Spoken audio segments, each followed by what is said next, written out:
Alright guys, how's everybody going?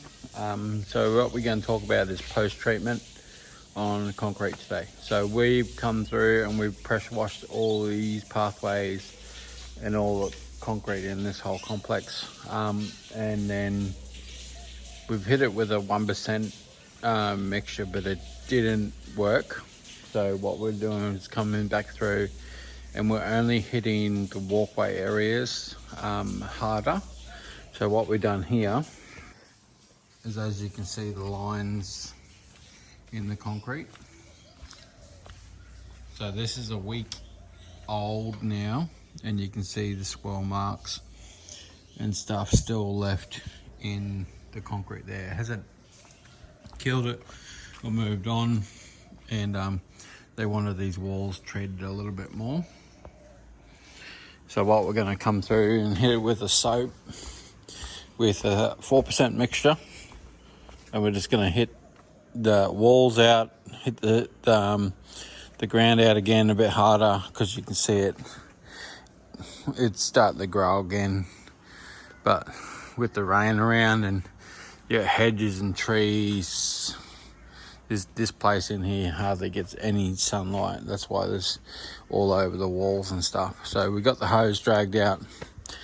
We're going to hit it pretty heavy, pretty hard, a little bit around the water tank, but let's spray it out. You gotta watch these areas too. So when you don't have a lot of wind in an open area like this, you definitely want to be wearing a mask because of the fumes. Because as soon as you start spraying 4% or anything like stronger than a 1, sometimes 1 affects people because of the smell coming off the stuff. So you just got to be aware of that. I carry a mask in the truck. Most of the time I do it with the wind, or I stand back from what I'm doing because I can spray a fair distance from my hose. So I'm not so worried about the sidewalls. So what we want to do, I'm not worried about the railing, it's all oxidized. What we want to do is just give everything a good soaking. It's already wet because of the rain.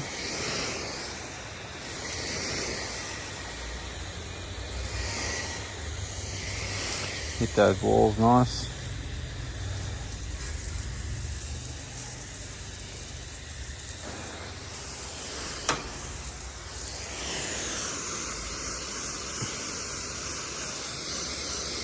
I'm not too worried about that down there, that wall down there. I'm not going to kill all that, but I'm probably definitely going to turn it brown. It's already started turning brown.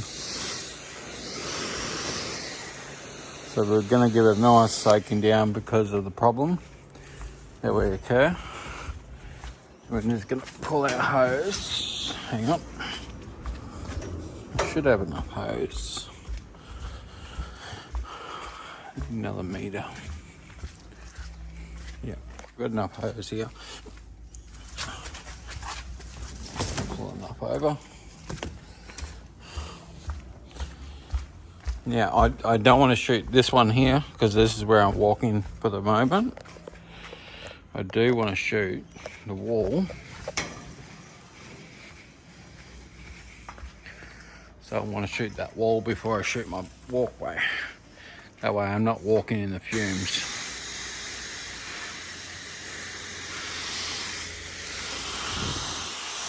So you can see that wall there going brown.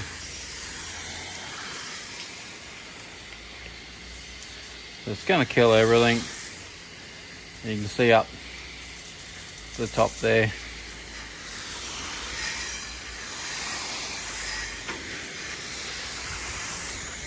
Everything's going to be dead with 4%.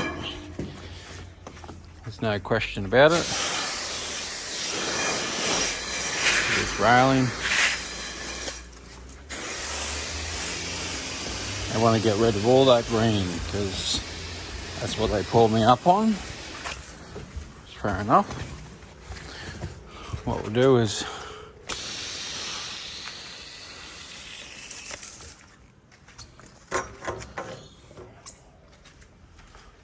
Something went wrong there.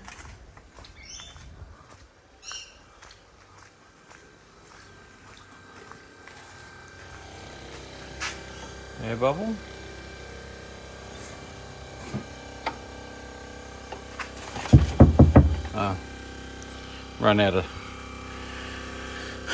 Run out of soap, so we've got an airlock in the system. So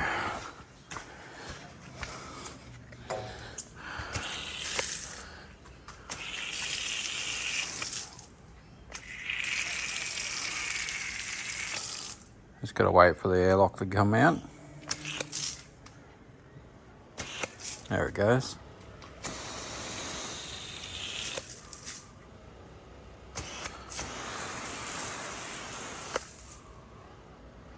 So you got to wait for it to build up air. There we go. Still a little bit of air in the lock. It's alright. Just like to wash a little bit of walls just to show that I've been here. Just going to hit that little bit of pathway there.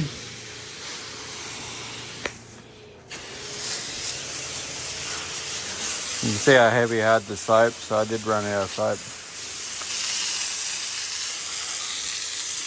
Just going to run it out so the water comes through.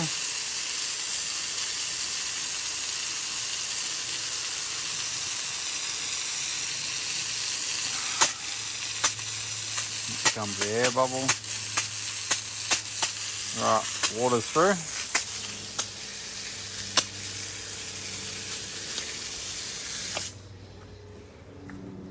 Yeah, I'm just going to let that sit.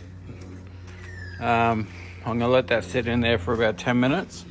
Then I'm going to come and give it a little rinse before we leave. That way we don't leave heavy solution on the handrails and whatnot. So we'll do that.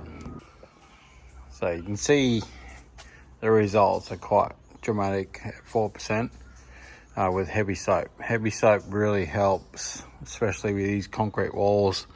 And you're trying to heat that black, because normally 6% on that, and then that's cactus. But if you left that dwell, that'll be fine.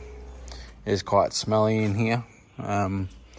All this lower wall's gone, and then you can see all those lines have disappeared in that concrete now. 10 minutes later. So now we'll come through, we'll give it a good rinse, and then we'll not a good rinse, we'll just rinse off these handrails, and that's it. We're done, and that's all we do. Normally it's just a 1% mix that we throw down as a pre-treatment. But in cases like this, where you got all these trees and you don't get a lot of sunlight in here, you can tell from the block walls and everything, you just...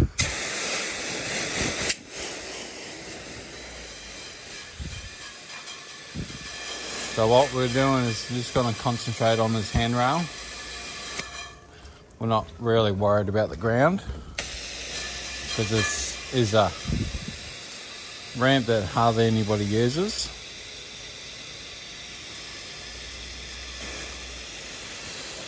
And it's going to rain again in probably another 10 minutes. That's already started now. And chlorine is good to kill cane toads. So you can see him in the middle of the screen down there. He just died, bouncing around.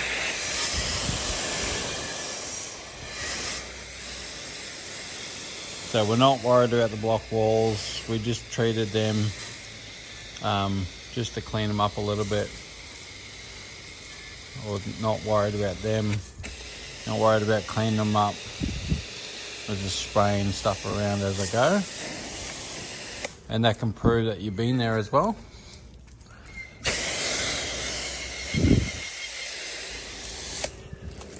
And then we can wind up.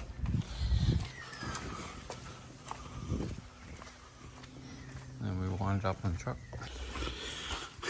So you got that there. All these are good. So you can still see the fair bit of soap down there, but that's fine. That's what we want to do. We want it to embed into the concrete and tidy up down there. The walls will clean up in the next week or two. They'll get a bit better. Those ones there look nice already. You can always wash that with a bit of water and get off those brown marks. But I haven't quoted to clean the walls. In the complex, it was only the concrete. As you can see, there's a fair bit. We have quoted the roofs in here. So if we clean the roofs, we might come back and do a bit more concrete just to tidy it up, because there's a fair cost. You know, there's a fair bit of profit in the roofs. So spending half a day on the bottoms is just to clean up the complex, and they control another 3 other complexes in the local area. So we've already quoted those ones as a full cleanup. So we're getting a fair bit more work with them. So to lock down a customer like this that's going to spend $10,000 with you, maybe more. Just little things like this don't seem like much, probably a bit of work, but they'll lock you in forever. So take care of them, they'll take care of you. But some will ask in the comments, why didn't I just pre-treat this? Well, it's the water runoff. So you're basically just washing chemical down the ground. You're gonna have to hit it stronger at the start as a pre-treatment, because 1% or 3% ain't gonna do much. Where if you clean it first and then hit it with the 3 or 4, you're gonna save chemicals anyway. Because if you're pre-treating and post-treating at the same time, you're basically just wasting chemical. So you're better off washing than post-treating. I was always a pre-treater at the start of my career, but now it's just post-treating. That way you can let the concrete dry, walk away from it and be done, and know everything's dead on that driveway before you go. So pre-treat, post-treat. Any questions, put them down below and I'll catch you on the next one.